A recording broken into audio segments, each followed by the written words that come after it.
धन्यवाद, धन्यवाद।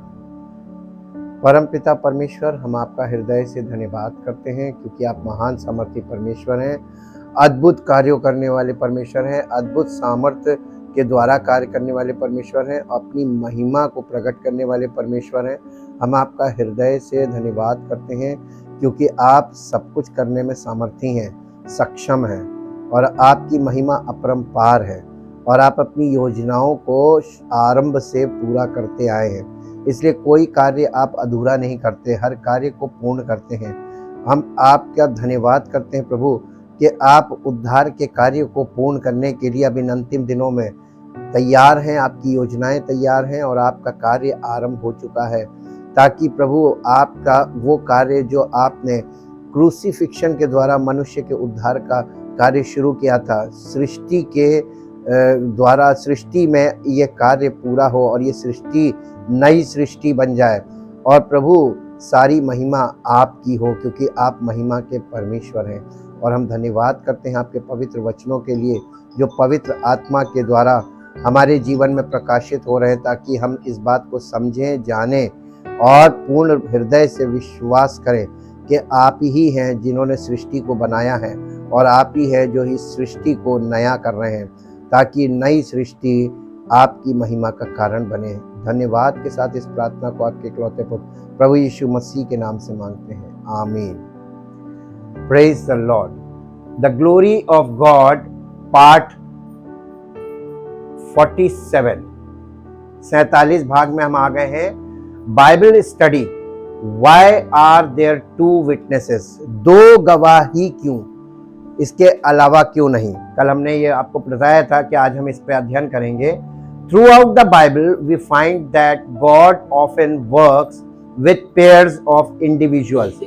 During the time जकरिया was writing, Zerubbabel served as governor and a man named Joshua served as the high priest. जकरिया 3 अध्याय का पहला पद।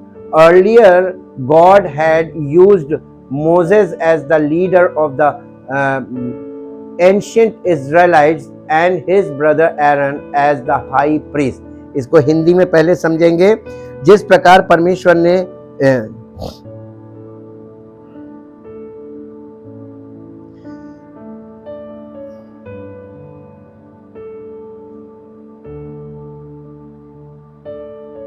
पूरी बाइबल में हम पाते हैं कि परमेश्वर अक्सर व्यक्तियों के जोड़े के साथ कार्य करता है। जिस समय जकरिया लिख रहा था उस समय जरुब्बाबेल ने राज्यपाल के रूप में सेवा की और यहोशू नाम के एक व्यक्ति ने महायाजक के रूप में सेवा की, जिसका वर्णन जकरिया 3 अध्याय उसके पहले पद में है। हम पढ़ सकते हैं इसको, जकरिया की पुस्तक 3 अध्याय उसका पहला पद। फिर उसने यहोशू महायाजक को यहोवा के दूत के सामने खड़ा हुआ मुझे दिखाया और शैतान उसकी दाहिनी ओर उसका विरोध करने को खड़ा था। कौन खड़ा था? शैतान उसका विरोध करने को खड़ा था। अब देखिए इसमें परमेश्वर 2 के जोड़े में शुरू से काम करता आया है। इससे पहले परमेश्वर ने मूसा को प्राचीन इजराइलियों के नेता के रूप में और उसके भाई हारून को महायाजक के रूप में इस्तेमाल किया था। ये अभी हम लोग जानते हैं। और परमेश्वर इस तरीके से 2-2 के जोड़े में काम करता था और 2-2 व्यक्तियों को इस तरह का जोड़ा बना के भेजता था। In the new testament Christ sent his disciples out 2 by 2। मरकुस रचित सुसमाचार 6 अध्याय उसका 7 पद।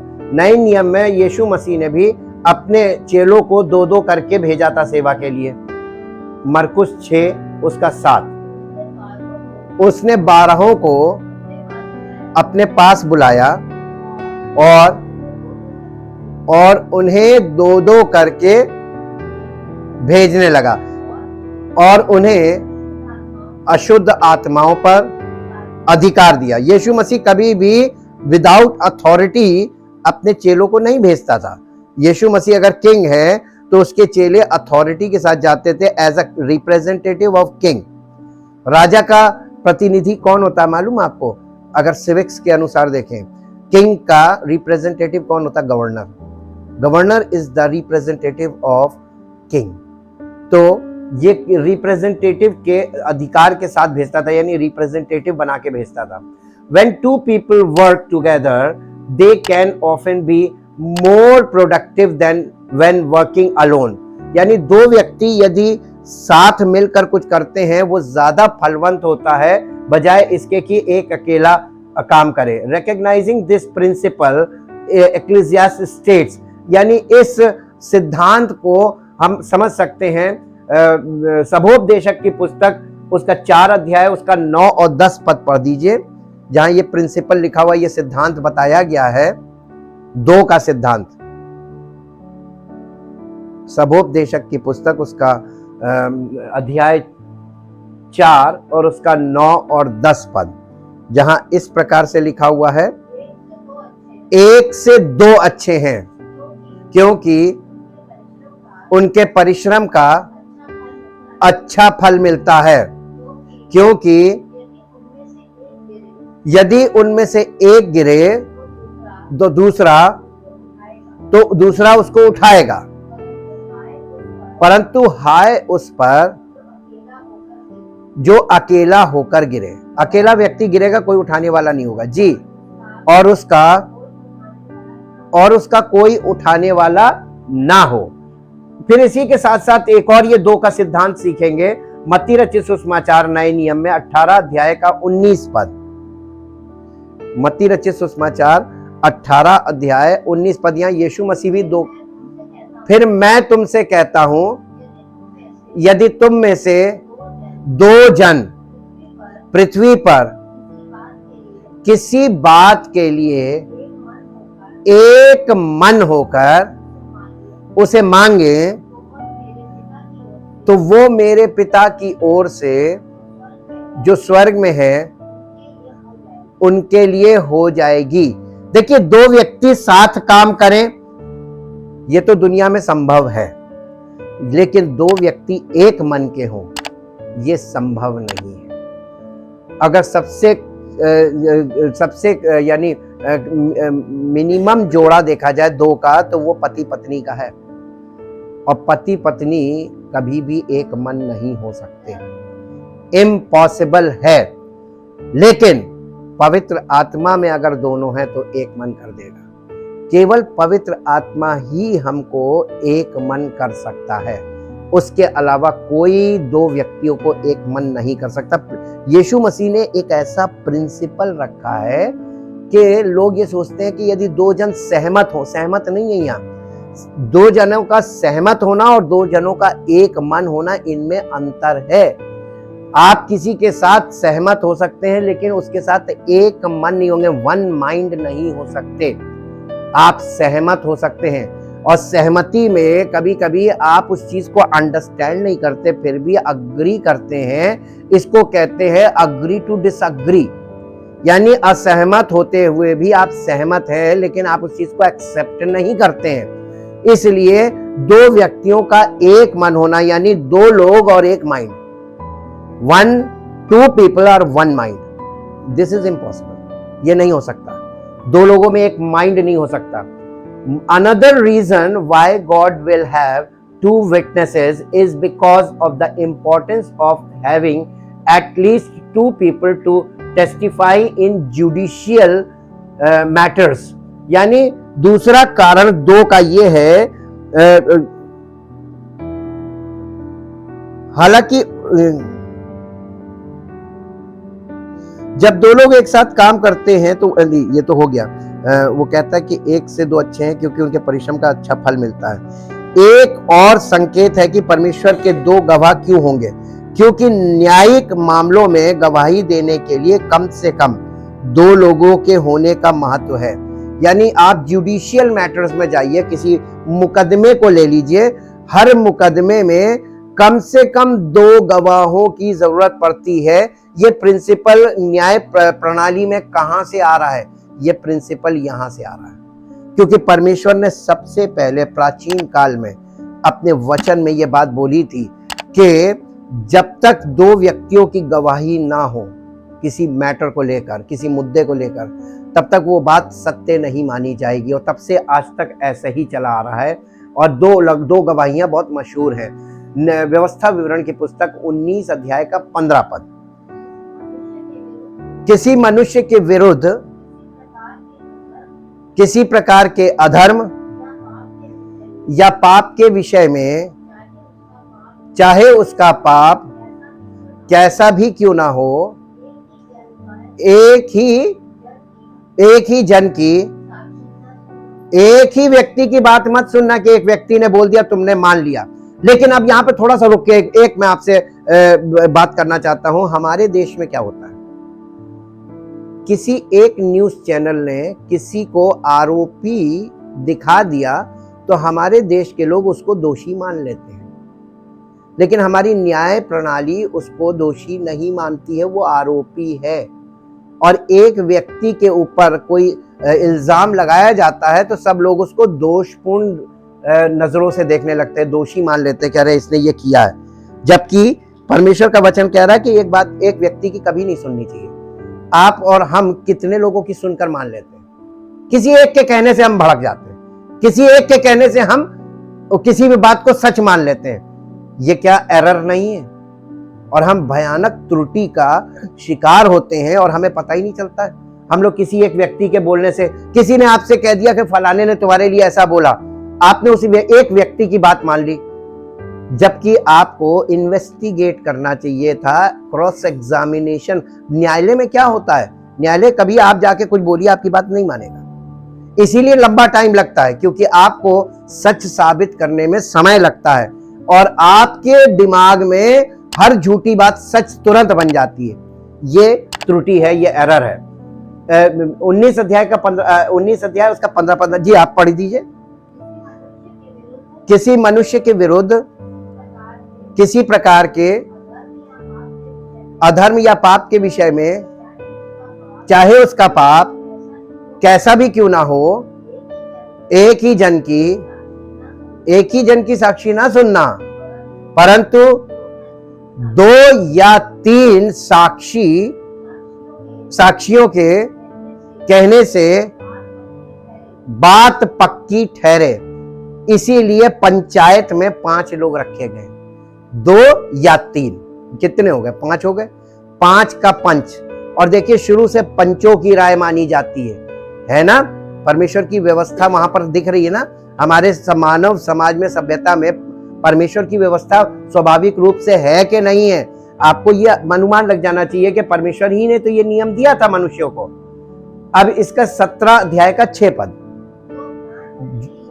जो प्राण दंड के योग्य ठहरे वो एक ही की साक्षी से ना मार डाला जाए, किंतु 2 या 3 मनुष्यों के साक्षी से मार डाला जाए। यीशु मसीह की मृत्यु इसी आधार पे हुई थी, उसके ऊपर दोष साबित नहीं हुआ था, क्योंकि न्यायालय ने कहा था, क्लीन चिट दी थी, मैं इसमें कोई प्राण मृत्यु दंड के योग्य कोई अपराध यानी कोई दोष नहीं पाता हूं, लिखित में मिला था। लेकिन क्योंकि लोगों को उसके विरुद्ध खड़ा किया गया था, तो लोगों ने उसका विरोध किया, और विरोध एवजी पे किया कि जिसको मृत्यु दंड मिलना था उस समय फीस्ट के पर्व के समय में, उनमें एक व्यक्ति छोड़ा जाता था, तो उन्होंने उस अपराधी को जिसको मृत्यु दंड देना था कहा यीशु को सलीब दो और बरब्बा को छोड़ दो, एवजी बनाया था। और इस तरीके से यीशु मसीह को क्रूसीफाई किया गया था क्लीन चिट मिलने के बाद लोगों के प्रभाव में। जैसे आज भी न्याय प्रणाली में लोगों का बड़ा प्रभाव काम करता है। जब मेजॉरिटी कहने लगती है कि नहीं इसके साथ ऐसा करो, तो शासन मजबूर होता है वैसा करने के लिए। इसी से यह दिखता है कि इस पृथ्वी पर न्याय नहीं बल्कि अधर्म काम करता है, अन्याय काम करता है। और चाहे शासन किसी का भी हो, इस पृथ्वी पर अन्याय था, है और आगे भी रहेगा जब तक परमेश्वर का राज्य नहीं आएगा। जिसके हाथ में पावर होगी वो अपनी मनमानी करेगा। हर कंट्री में यही हो रहा है, चाहे वो हमारा देश हो चाहे कोई भी। By having 2 witnesses, God is following His own law as He through the two witnesses wants people to repent of their sins prior to punishing them if they do not heed his instructions. यानी यहां पर यह बताया जा रहा है कि दो गवाह होने के द्वारा परमेश्वर अपने स्वयं के कानून का पालन कर रहा है, क्योंकि वो दो गवाहों के माध्यम से लोगों को चेतावनी देता है कि यदि वे उसके निर्देश पर ध्यान नहीं देते हैं तो उन्हें दंडित करने से पहले अपने पापों का पश्चाताप करें। यानी परमेश्वर अगर दो गवाहों को भेज रहा है, यह इस बात को दिखा रहा है कि परमेश्वर मनुष्यों को आखिरी वार्निंग दे रहा है कि मन फिरा लो, नहीं तो इसके बाद मैं न्याय शुरू करूंगा। और न्याय में क्या होगा आपको मालूम होना चाहिए। कोई व्यक्ति परमेश्वर के सामने धर्मी ना था, ना है और ना हो सकता है। तो परमेश्वर प्रत्येक मनुष्य को जो अधर्मी है मार देगा। और इसलिए प्रकाशित वाक्य जहां पर परमेश्वर अपनी योजना को जो इस सृष्टि पर है, उद्धार की योजना को और अधर्म को अंत करने की योजना को, अधर्म का अंत हो। जब हमने डैनियल में पुस्तक में पढ़ा था, ये तेरे लोगों तेरी जाति के लिए 70 सप्ताह ठहराए गए ताकि इनके बीच में अपराध का होना बंद हो और पापों का प्रायश्चित किया जाए और युग युग की धार्मिकता प्रकट हो। यही तो बोला गया था वहां पे। तो ये धार्मिकता का अंत आएगा। युगों युगों की धार्मिकता शुरू जो हो गई थी यीशु मसीह के बाद से, उस धार्मिकता को कितने लोगों ने एक्सेप्ट किया वो ही बचेंगे, और जिन्होंने नहीं किया उनको एक बार फिर से ये दो गवाहों के द्वारा मन फिराव का अवसर दिया जाएगा। तो ये जो दो गवाह होंगे ये प्रचारक होंगे, लेकिन इनका प्रचार आश्चर्य कर्मों का और उद्धार का सुसमाचार का प्रचार नहीं करेंगे। ये प्रचार करेंगे परमेश्वर के ओर से चेतावनी का, मन फिराने की चेतावनी, जो मुख्य संदेश है सुसमाचार का। सुसमाचार का मुख्य उद्देश्य मन फिराव था, जो अभी 2000 वर्ष जो कलीसिया काल को दिए गए थे कलीसिया को काम करने के लिए, कलीसिया ने मन फिराव का संदेश नहीं दिया। वो सुसमाचार का जो मन फिराव का सुसमाचार था उसका प्रचार नहीं किया, बल्कि कलीसियाओं के द्वारा लोगों को यानी अच्छी अच्छी बातों को, अच्छी चीजों को प्राप्त करने के लिए प्रलोभन का प्रचार किया गया, जिसे कहते हैं गॉस्पेल ऑफ प्रॉस्पेरिटी, कि आओ तुम्हें ये मिलेगा, प्रभु के पास आओ तुम्हें मिलेगा। ये सुसमाचार नहीं प्रचार करना था, और जो सुसमाचार मन फिराव का था उसका प्रचार नहीं किया गया। इसलिए परमेश्वर को यह मालूम है, वो स्वयं देखता है, सुनता है, जानता है कि पृथ्वी पर कलीसिया के द्वारा क्या गलत किया गया। इसलिए परमेश्वर उस कलीसिया को दंडित करने से पहले भी सब अगर आप मेरे साथ थोड़ा सा रिव्यू कर लें प्रकाशित वाक्य की पुस्तक में, और प्रकाशित वाक्य की पुस्तक के 2 अध्याय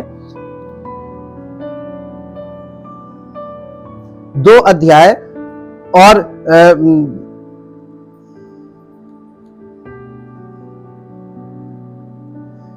4 पद पढ़िए, 4 और 5 पद पढ़िए।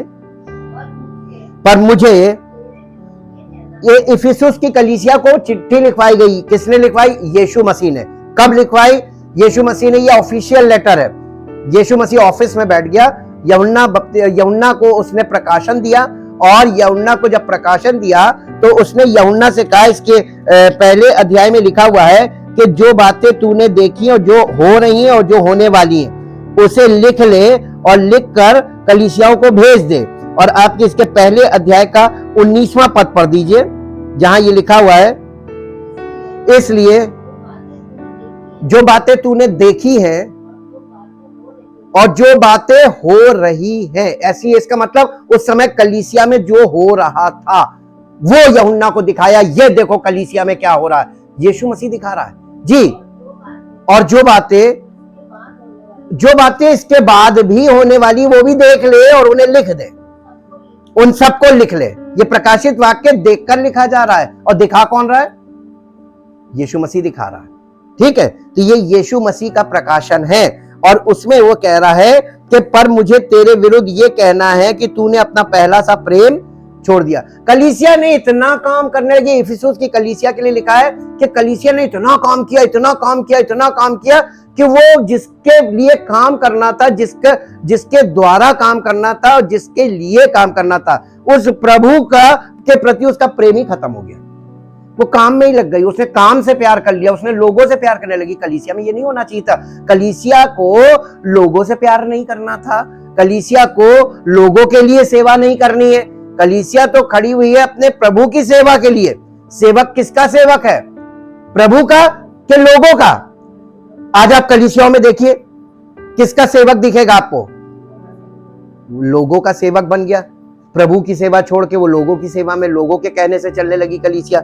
इसलिए यहां पर दोष लगाकर कह रहा है कि पर मुझे तेरे विरुद्ध कहना है कि तूने अपना पहला सा प्रेम छोड़ दिया है, इसलिए स्मरण कर कि तू कहां से गिरा है। हाँ? और अब मन फिरा और पहले के समान काम कर, और यदि तू मन ना फिराएगा। यहां व्यक्ति से बात नहीं कर रहा, ये पूरी कलीसिया से बात कर रहा है। यदि ये कलीसिया मन नहीं फिराएगी तो मैं तेरे पास आकर तेरी दीवट को, कलीसिया में दीवट क्या है मालूम है? आत्मा का प्रकाश, स्पिरिचुअल लाइट। कलीसिया का सिंबल क्या है? दीवट। उसने कहा मैं दीवट ही हटा दूंगा। तो चर्च वर्ड तो लिखा होगा, संस्था, बिल्डिंग भी होगी, लोग भी होंगे, सेवक भी होगा, लेकिन एक चीज नहीं होगी, प्रेजेंस ऑफ गॉड नहीं होगी, आत्मा का प्रकाश नहीं होगा। और जो बातें इसके बाद होने वाली हैं वो कलीसिया को पता नहीं चलेंगी। आज यही तो हो गया। क्यों कलीसियाएं इन बातों को लोगों को बताने में असमर्थ है? क्योंकि उनके पास लाइट नहीं है। प्रभु ने अपने कहे अनुसार दीवट को हटा दिया। मन फिराओ नहीं तो दीवट गया, यानी स्पिरिचुअल लाइट गई जी। पर हां, तुझमें ये बात तो है, तू निकुलइयों के कामों से घृणा करता। इस कलीसिया को एक और चीज, ये कलीसिया इतनी अच्छी थी कि निकुलइयों के कामों से घृणा करते थे। निकुलइयों एक टीचिंग है, फॉल्स टीचिंग, और ये जितने फॉल्स टीचिंग में फंसे हुए थे, निकुलइयों की शिक्षा में फंसे हुए लोग थे, उनसे ये कलीसिया जो थी वो घृणा करती थी जी। प्रभु कह रहा उनसे मैं, ये झूठी शिक्षा थी, और झूठी शिक्षा से प्रभु कह रहा मैं भी घृणा करता हूं जी। जिनके कान हो वो सुन ले कि आत्मा कलीसियाओं से क्या कहता है। जो जय पाए, जय पाए का मतलब जो मेरे कहे अनुसार मन फिराने में सफल हो जाए, मैं उसे उस जीवन के वृक्ष में से जो परमेश्वर के स्वर्ग लोक में है, कंडीशन है, अगर तुम इसमें सफल हो गए तो मैं तुम्हें जीवन के वृक्ष का फल खाने को दूंगा।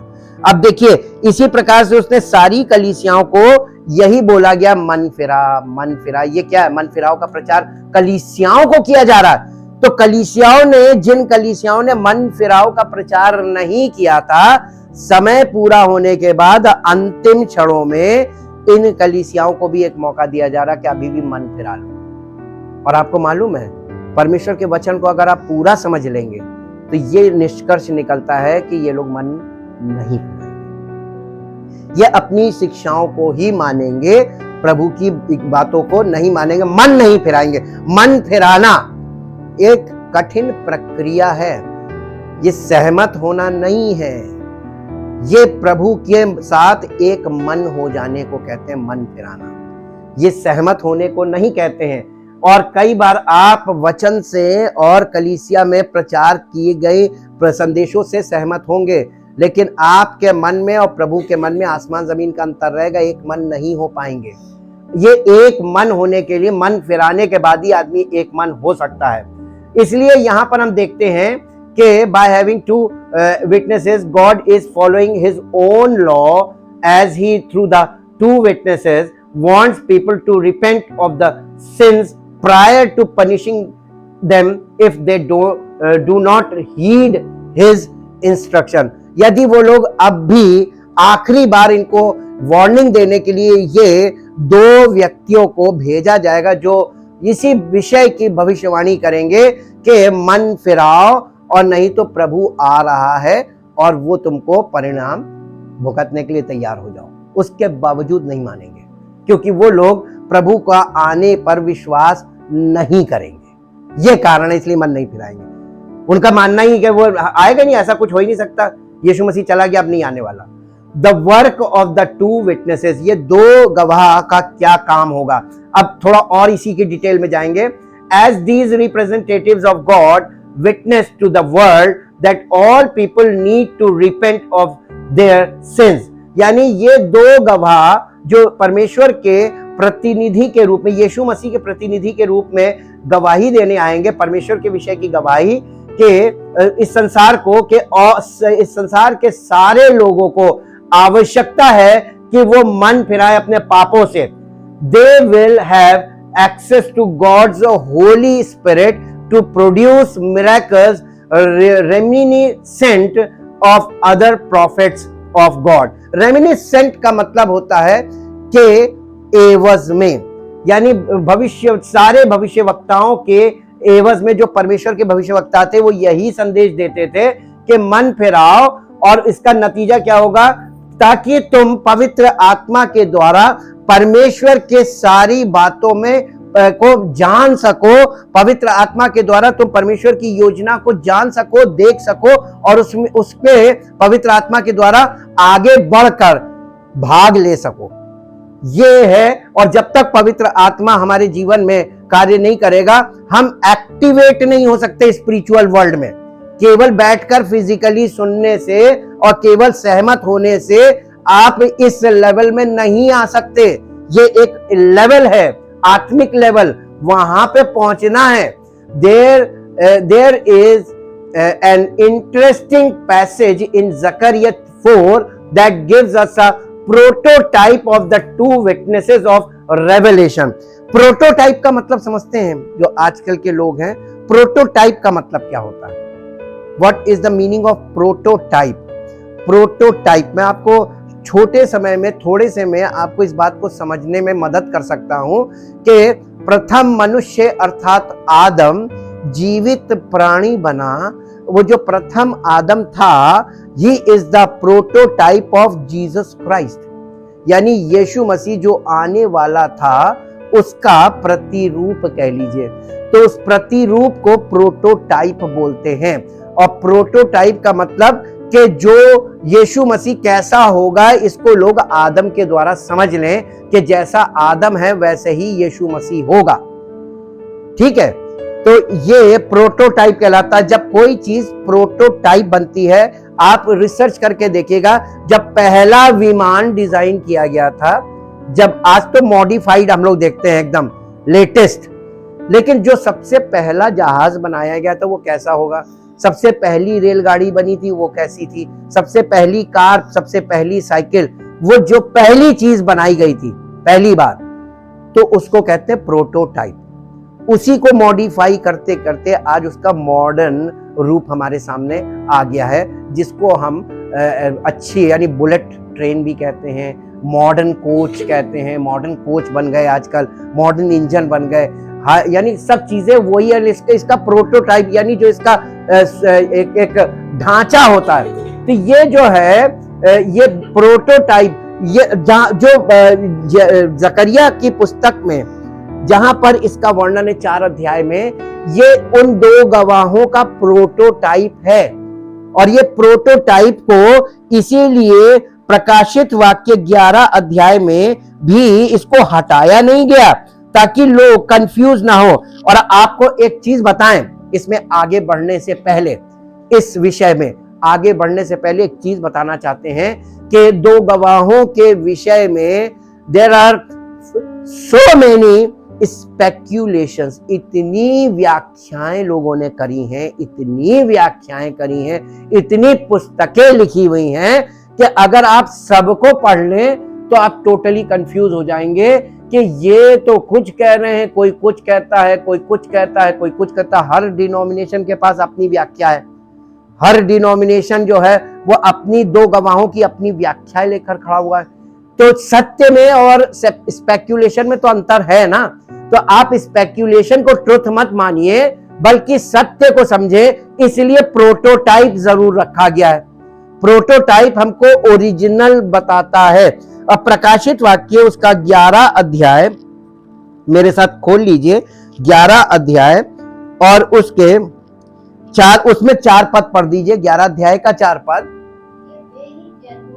ये वे ही, यानी देखिए 2 गवाहों के विषय में शुरू हुआ अध्याय और चौथे पद में कह रहा है ये वे ही 2 जैतून के 2 पेड़ और 2 दीवट हैं जो पृथ्वी के प्रभु के सामने खड़े रहते हैं।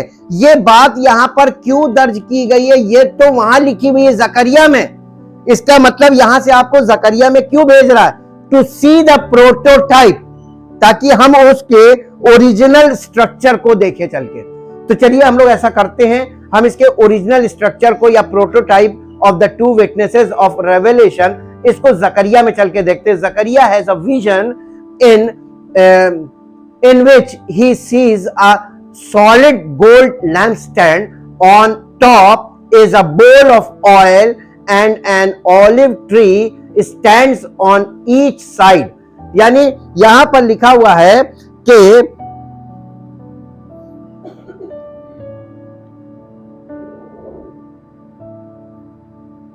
जब परमेश्वर के लिए इसके बाद यहां पे लिखा वर्षों से प्रकाशित वाक्य 11 के 2 गवाहों के बारे में कई स्पष्टीकरण प्रस्तावित किए गए हैं और पिछले भविष्यवक्ताओं को अक्सर बाइबल के प्रकार के रूप में उद्धृत किया जाता है कि 2 गवाह क्या करेंगे। हाँ, उसके विषय में इन लोगों ने इतना ज्यादा लिखा है।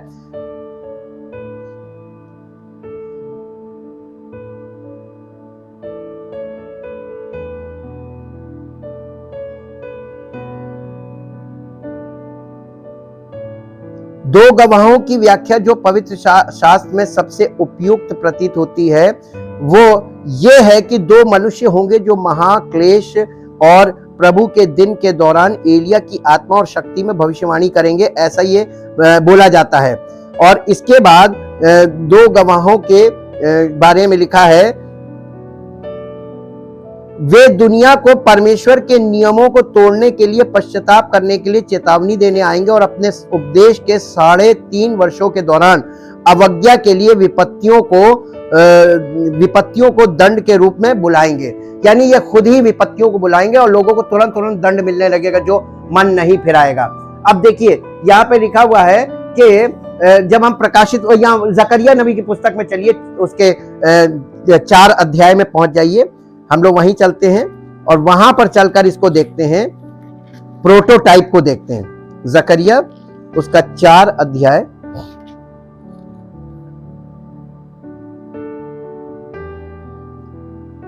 पहले पद से पढ़िए। फिर जो दूत मुझसे बातें करता था उसने आकर मुझे ऐसा जगाया जैसा कोई नींद से जगाया जाए।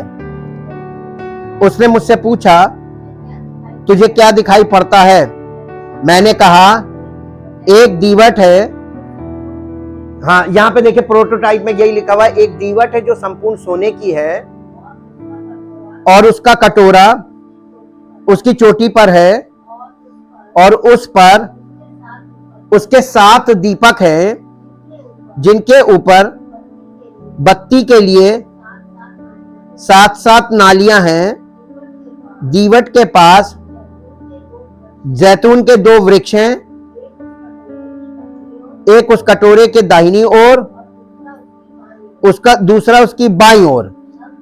तब मैंने उस दूत से जो मुझसे बातें करता था पूछा, हे मेरे प्रभु ये क्या है? जो दूत मुझसे बातें करता था उसने मुझको उत्तर दिया, क्या तू नहीं जानता कि ये क्या है? मैंने कहा, हे मेरे प्रभु मैं नहीं जानता। तब उसने मुझे उत्तर देकर कहा, जरुब्बाबेल के लिए यहोवा का ये जो वो दिखाया जा रहा था दर्शन, ये प्रभु का वचन है जरुब्बाबेल के लिए। जरुब्बाबेल कौन था? गवर्नर था उस समय जी। ना तो बल से और ना शक्ति से, परंतु मेरे आत्मा के द्वारा होगा। मुझ सेनाओं के यहोवा का यही वचन है।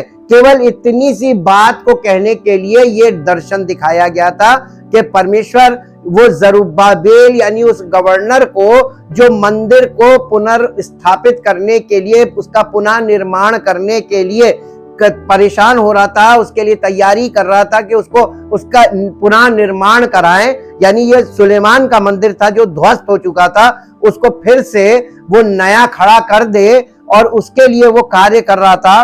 तभी परमेश्वर ने इसको ये दर्शन दिया जकरिया को, जकरिया नबी को, और उससे कहा कि उससे जरुब्बाबेल को जाके कह दो कि तुम अपने शारीरिक प्रयास से उस काम को नहीं कर पाओगे, लेकिन मेरी आत्मा के द्वारा ये मंदिर खड़ा किया जाएगा।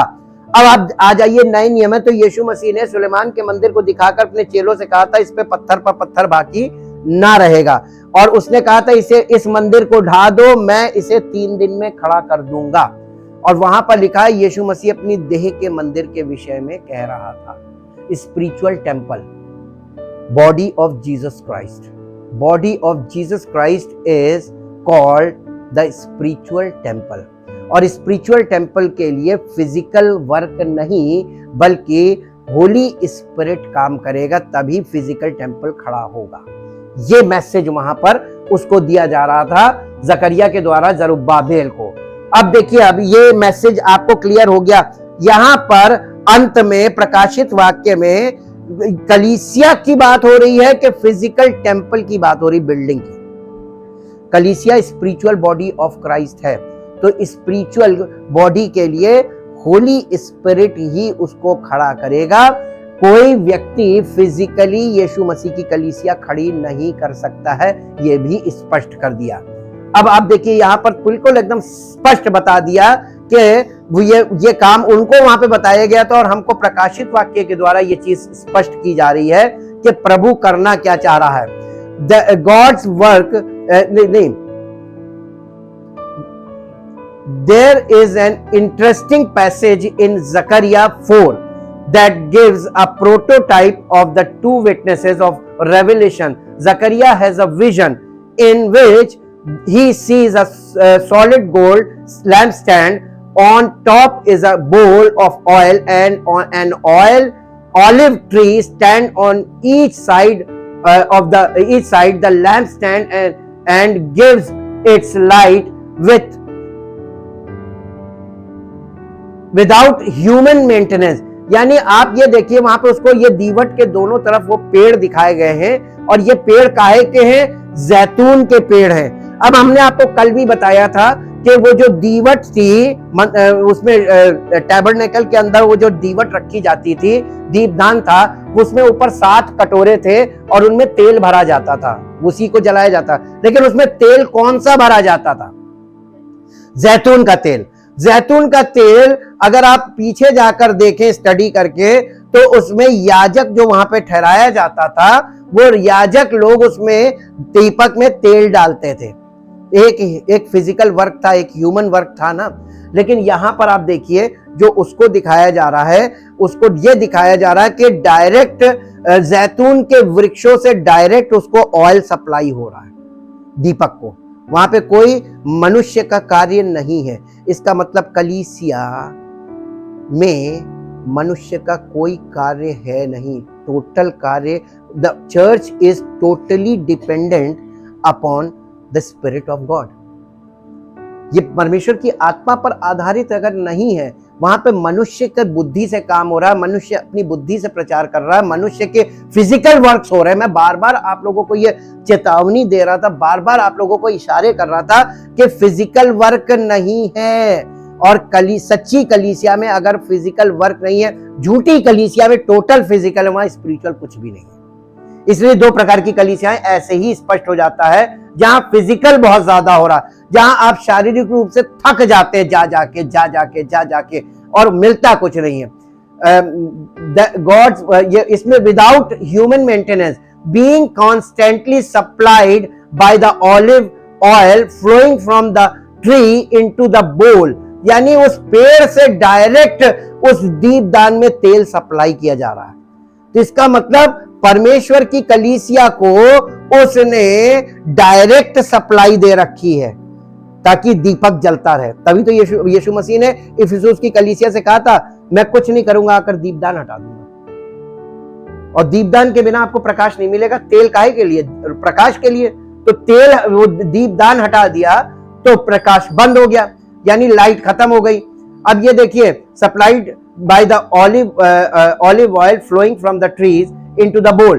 God's message to Zechariah was that God's work, वो परमेश्वर का कार्य, वो कार्य क्या था? ब्रैकेट में लिखा है रीबिल्डिंग द टेम्पल, यानी उस मंदिर को फिर से बनाना, हाँ, जो खराब हो गया था। कलीसिया की शुरुआत हुई 2000 वर्ष के बाद। कलीसिया जो बनानी थी वो अब नहीं बनी, बिगड़ गई, यानी झूठी कलीसिया खड़ी हो गई। झूठी शिक्षा ने और झूठे सेवकों ने झूठे प्रचार के द्वारा जिस कलीसिया, मसीह की कलीसिया को खड़ा होना था, वो नहीं हुई। जब वो कलीसिया बिगड़ गई, यीशु मसीह ने कहा था I will build my church, और वो अपनी कलीसिया लगातार 2000 वर्ष के दौरान भी वो अपना काम करता रहा, आज भी कर रहा है। और यीशु मसीह जो कलीसिया बना रहा है, वो कलीसियाएं नहीं बना रहा, वो कलीसिया बना रहा है, सिंगुलर है, और वो उसको कहते हैं यूनिवर्सल चर्च। वो पूरी दुनिया में से अपने चुने हुए लोगों को स्पिरिचुअली उनको कलेक्ट कर रहा है, और फिजिकली वो लोग कहीं दिखाई नहीं देंगे। मसीह के लोग सब जगह हैं, लेकिन प्रकट नहीं है कि कौन मसीही है कौन नहीं है। इनको यहीं पर टेस्ट किया जाएगा इस समय में, इस टाइम में। इसीलिए ये वाला दो गवाह आएंगे, वुड बी अकॉम्प्लिश्ड, यानी उस परमेश्वर ये कह रहा था मेरा कार्य मैं ही करूंगा, would be accomplished not by might not by power but by my spirit. छठा पद जो कहता है जकरिया में 4 अध्याय का 6 पद, वो यही कह रहा है। परमेश्वर का कहना यह है कि अब मैं अपने मंदिर को मेरी आत्मा के द्वारा बनेगा और मैं ही बनाऊंगा, तू परेशान मत हो। अब आपको देखते हैं, अब प्रोटोटाइप आपको क्लियर हो गया कि ये दो गवाह कौन है? नहीं हुआ। हम आगे और बढ़ते हैं उस प्रोटोटाइप को देखने के लिए। Zechariah asked about the meaning of the olive trees and the branches supplying the oil, and the angel who speaks to him says, ये जकरिया नबी की पुस्तक 4 अध्याय का 14 पद पढ़िए, जहां पर वो प्रश्न कर रहा है जकरिया। तब उसने कहा, इनका अर्थ ताजे तेल से भरे हुए वे 2 पुरुष हैं जो सारी पृथ्वी के परमेश्वर के पास हाजिर रहते हैं। सारी पृथ्वी के परमेश्वर के पास हाजिर रहते हैं 2 पुरुष हैं। इसका मतलब पहली चीज के ये पुरुष है, 2 पुरुष हैं। और तीसरी बात जो बहुत महत्वपूर्ण है कि ये परमेश्वर के पास हाजिर रहते हैं। ऐसे 2 पुरुष कौन हैं जो परमेश्वर के पास हाजिर रहते हैं? अब आप थोड़ा सा अपने दिमाग पे जोर डालिए, तब तक हम थोड़ा आगे बढ़ते हैं। इन अदर वर्ड्स, दूसरे शब्दों में ये कहा जा रहा है, वो दूसरे शब्दों में ये कह रहा है, in other words God's power to sustain his work is flowing through 2 individuals set apart for the task. यानी यह कहने का मतलब ये है कि ये परमेश्वर का ये कार्य उन 2 लोगों के द्वारा होगा जिनको परमेश्वर ने इस बात के लिए नियुक्त कर रखा है पहले से कि वो ही करेंगे इस कार्य को। और वो 2 लोग कौन हो सकते हैं? 2 इंडिविजुअल्स जिनको इस बात के लिए नियुक्त किया गया है।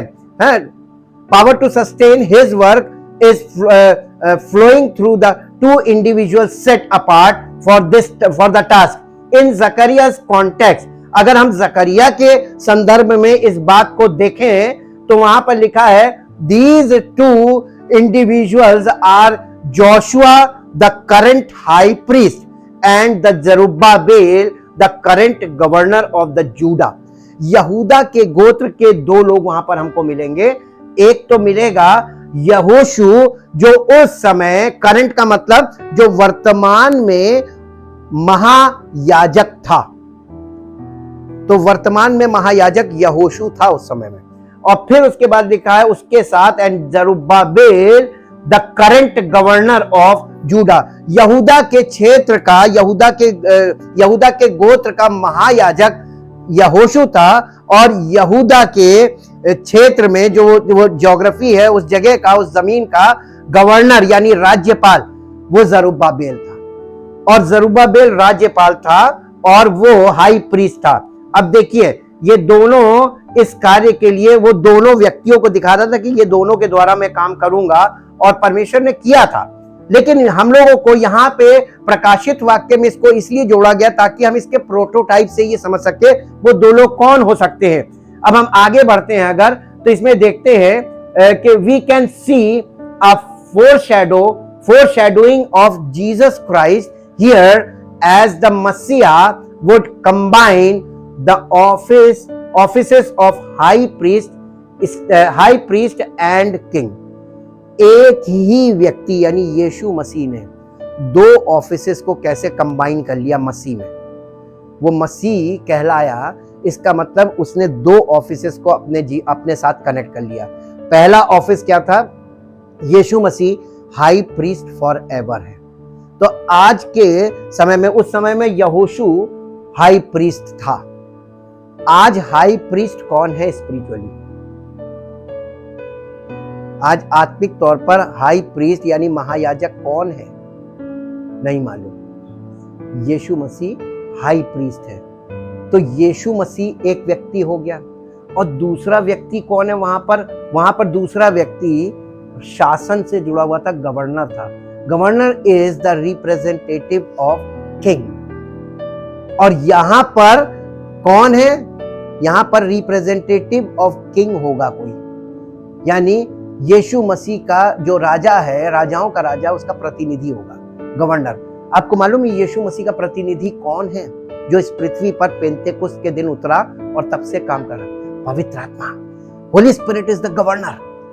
और हाई प्रीस्ट कौन है? यीशु मसीह। तो हमने आपको बताया पवित्र आत्मा भी व्यक्ति है और यीशु मसीह भी व्यक्ति है।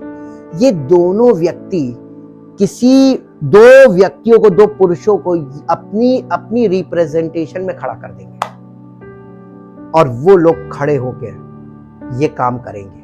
और ये 3.5 साल का वो समय होगा जब महाक्लेश का समय होगा। उस समय में ये पृथ्वी के सब लोगों को वार्निंग दे रहे होंगे कि प्रभु अब न्याय करने जा रहा है, मन फिराओ। और इस चीज को आप यहां पर भी देख सकते हैं। मत्ती रचित सुसमाचार, मेरे साथ आ जाइए, मत्ती रचित सुसमाचार 24 अध्याय में आ जाइए। मत्ती रचित सुसमाचार और उसका 24 अध्याय,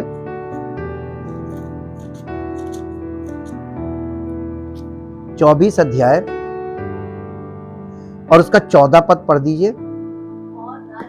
और परमेश्वर के राज्य का ये सुसमाचार सारे जगत में प्रचार किया जाएगा कि सब जातियों पर गवाही हो, जब तक सारी जाति या पूरी दुनिया के सब लोग सुसमाचार को सुन नहीं लेंगे, मन फिराएं या ना फिराएं। गवाही ये होनी चाहिए कि उन्होंने सुना और सुनने के बाद रिजेक्ट किया, तो परमेश्वर अपने नियम को पूरा कर लेगा कि 2 गवाहों के द्वारा यह बात साबित हो जाएगी कि इन्होंने माना ही नहीं था। परमेश्वर स्वयं भी कुछ करता है तो गवाही के साथ करता है कि मैं करने जा रहा हूं, और करने से पहले अवसर जरूर देता है। अगर कोई नहीं मानता है, और आपको बताएं, मैं फाइनल रिपोर्ट भी आपको बता सकता हूं, इसका रिजल्ट भी आगे लिखा हुआ, मैक्सिमम नहीं मानेंगे। इसलिए इस पृथ्वी पर भयानक रूप से डेथ रेट भयानक रूप से बढ़ेगा, मरेंगे ज्यादा, बहुत ज्यादा तादाद में, जितने आपने कभी आज तक मरते एक साथ देखे नहीं, इतने मरेंगे। डेथ रेट बहुत तेजी से भागेगा ऊपर। अब मनुष्यों के खुद के हाथ में। परमेश्वर ने मालूम है शुरू में व्यवस्था में ही बता दिया था कि जीवन और मृत्यु मैंने तुम्हारे वश में कर दिया। जिस चीज को तुम चुनाव तुम्हारा है, तुम्हें जीवन चुनना है जीवन चुनो, मृत्यु चुनना है मृत्यु चुनो। और परमेश्वर ने वहां पर इजराइलियों से ये कहा था कि मैं तुम्हें ये यानी सलाह देता हूं कि जीवन ही को चुन ले। लेकिन लोग जीवन को नहीं चुनते हैं, लोग मृत्यु को चुनते हैं, क्योंकि लोग फिजिकल चीजों में ज्यादा इंटरेस्टेड हैं, परमेश्वर में इंटरेस्टेड ना थे, ना है और ना होंगे।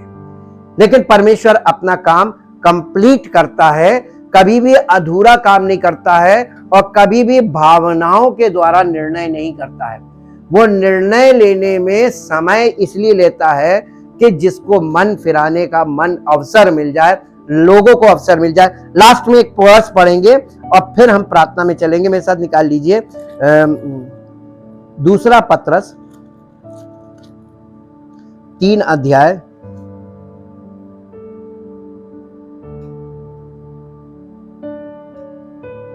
3 अध्याय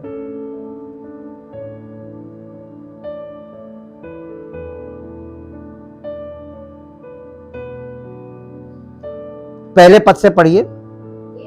हे प्रियो, अब मैं तुम्हें ये दूसरी पत्री लिखता हूं और दोनों में सुधि दिलाकर तुम्हारे शुद्ध मन को उभारता हूं कि तुम उन बातों को जो पवित्र भविष्यवक्ताओं ने पहले से कही हैं और प्रभु और उद्धारकर्ता की उस आज्ञा को स्मरण करो जो तुम्हारे प्रेरितों के द्वारा दी गई थी। पहले ये जान लो कि अंतिम दिनों में हंसी ठट्टा करने वाले आएंगे जो अपनी ही अभिलाषाओं के अनुसार चलेंगे और कहेंगे उसके आने की प्रतिज्ञा कहां गई। यानी ये विश्वास ही नहीं करेंगे को आएगा जी, क्योंकि जब से बाप दादे सो गए हैं सब कुछ वैसा ही है जैसा था, जैसा सृष्टि के आरंभ में था। वे तो जानबूझकर ये भूल गए कि परमेश्वर के वचन के द्वारा आकाश प्राचीन काल से विद्यमान है और पृथ्वी भी जल में से बनी और जल में स्थिर है। इसी के कारण उस युग का जगत, यानी नूह के समय की बात कर रहा है, जल में डूबकर नष्ट हो गया जल प्रलय से जी। पर वर्तमान काल का आकाश और पृथ्वी उसी वचन के द्वारा इसलिए रखे गए हैं। इसका मतलब अंत के दिनों में पृथ्वी के साथ क्या होगा? उस समय जल प्रलय हुआ था और अंत के दिनों में क्या होगा?